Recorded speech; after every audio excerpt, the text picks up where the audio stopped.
Have you ever thought about traveling the world and doing YouTube at the same time? It can be a bit more challenging than you think, especially in 2025. And in this video, I'm going to go through some of the reasons that right now I'm kind of in a mental rut, in part because of YouTube. So I thought I would just start off by kind of giving an overview. We've been traveling full time now for well over a year. Incredibly, around this time last year, we were getting ready to hike to Everest Base Camp, and a year later, we're getting ready to do another epic hike. And it does seem like we are living the dream. But at the same time, even though you're doing all these exciting things, it doesn't mean that it doesn't come without its struggles. So I think I'm making this video in part for you and in part for me, just to kind of get some thoughts out of my head. And also, I just hope that it is beneficial to you if you are either still in the planning phases for long-term travel, or you want to understand a little bit what this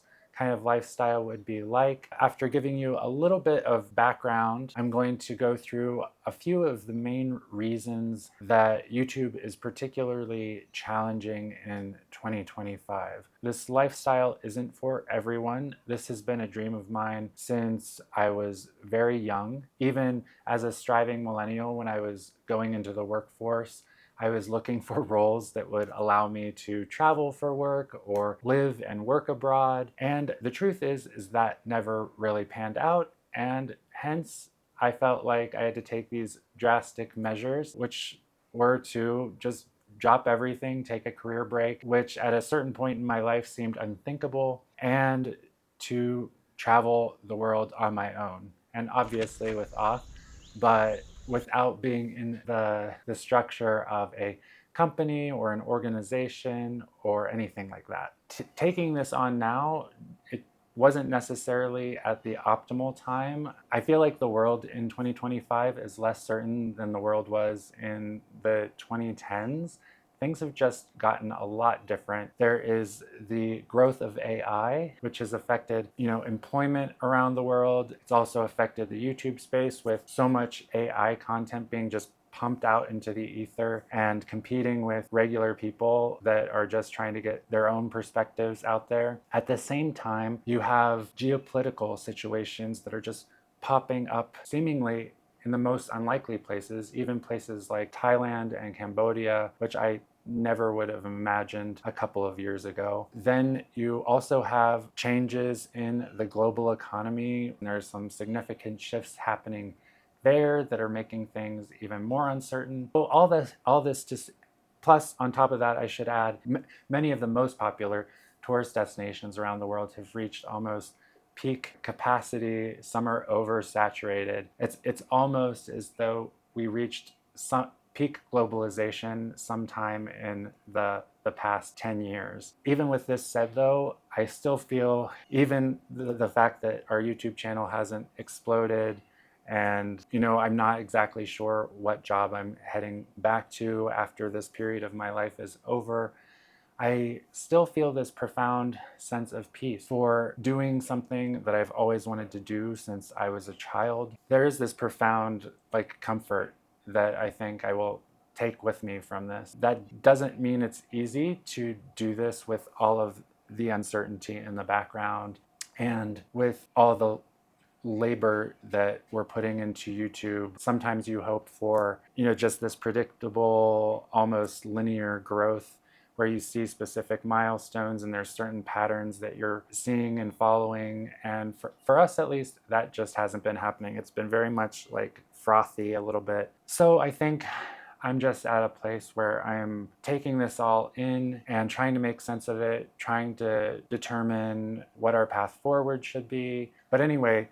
let me get to the substance of this video, which is the specific challenges that I see about doing YouTube in 2025. So the first real challenge I would point out is that your travel plans may not vibe completely with what a good YouTube strategy should be. Because I feel like there was a time when you could just go to some of these random places and shoot and talk a little bit and put it online, and people would be like, yay, good for you. But I feel like those days are kind of over. And so if you're planning to travel long term and do YouTube, this complicates it in the fact that your personal travel plans might not match up exactly with what your best YouTube strategy should be. So for example, when we first began exploring doing YouTube, we were both working and we took a trip to Oaxaca, Mexico, and we just shot this whole series, and somehow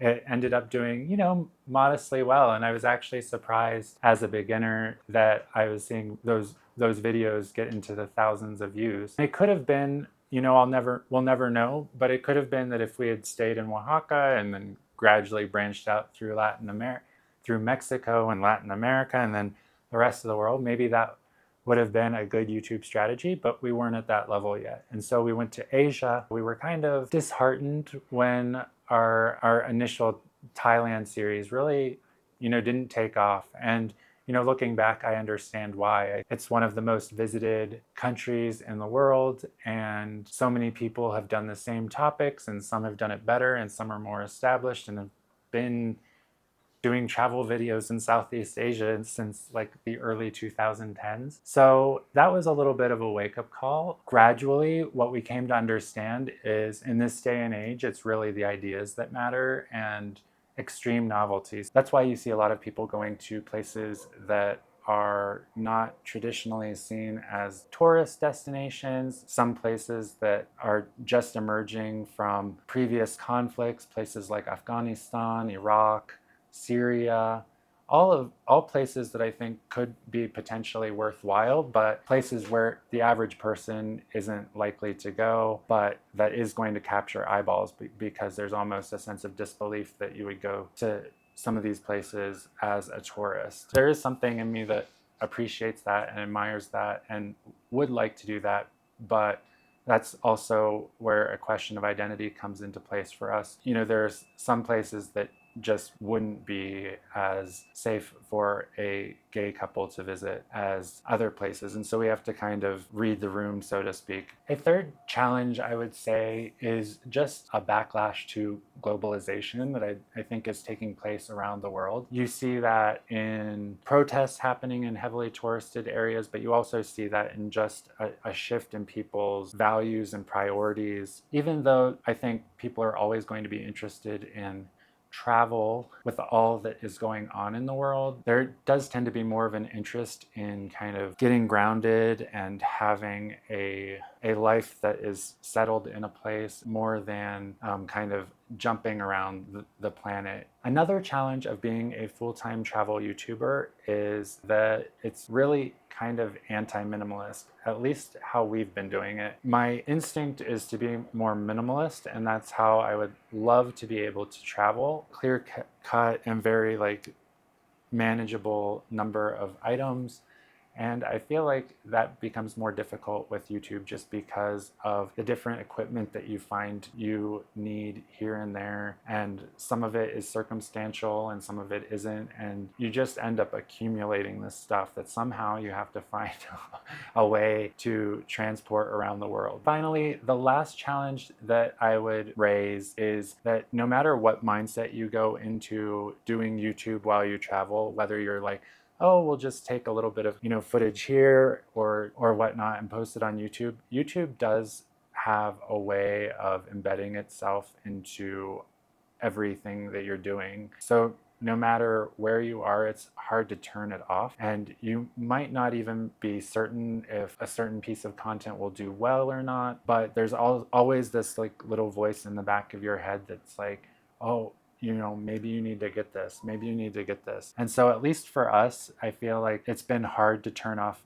the content creation perspective, no matter what we're doing, where we are, whether we think a specific destination will be popular with viewers or not. And so that's something that you kind of have to live with and proactively work against, just this sense of never being able to turn off and really enjoy an organic experience in some of the most beautiful places in the world. There's always this little voice in the back of your mind that's saying, oh, well, maybe you need to get this footage or that footage. And by the time you've done all of the footage collection, you may not be in the right mindset or have even enough time to fully just immerse yourself in a given place. So that is also something to watch out for. I think that's part of what I'm struggling with. You know, when I began this adventure, I really wanted to just have a profound cultural experience and feel really connected to the places that I was visiting. But I think it is challenging both when there's this urgency to see as many places as you can in a given amount of time, but also when you're also trying to convert your personal experience for others to enjoy. And it's something that I enjoy doing. I think it's more just a matter of being able to see kind of like concrete progress as we go along this YouTube journey. So that is all for now. I hope this gave you a little bit of insight into what it is like to be a full-time travel YouTuber in 2025. What does all of this mean for the channel? Probably not all that much. I think we're going to keep plugging away. It's just a matter of getting through this mental roadblock that we're experiencing. I think primarily on my side, I mean, Oth has been focused on logistics, and he's been wonderfully like getting us planned out for the next several months. I am just working on how to best translate our experience into something that would be of value to you. You know, we have gotten to many, many places in Asia, and we haven't even scratched the surface with what we've been able to get out on YouTube. But now we're in Latin America. So I'd be curious if you're interested in more content from our adventures in Asia, or if you'd be more interested in a pivot to Latin America. All things are on the table for us. If you got any insight from this video, please give this video a like. It'll help others find it. And subscribe if you're interested in following along on our journey.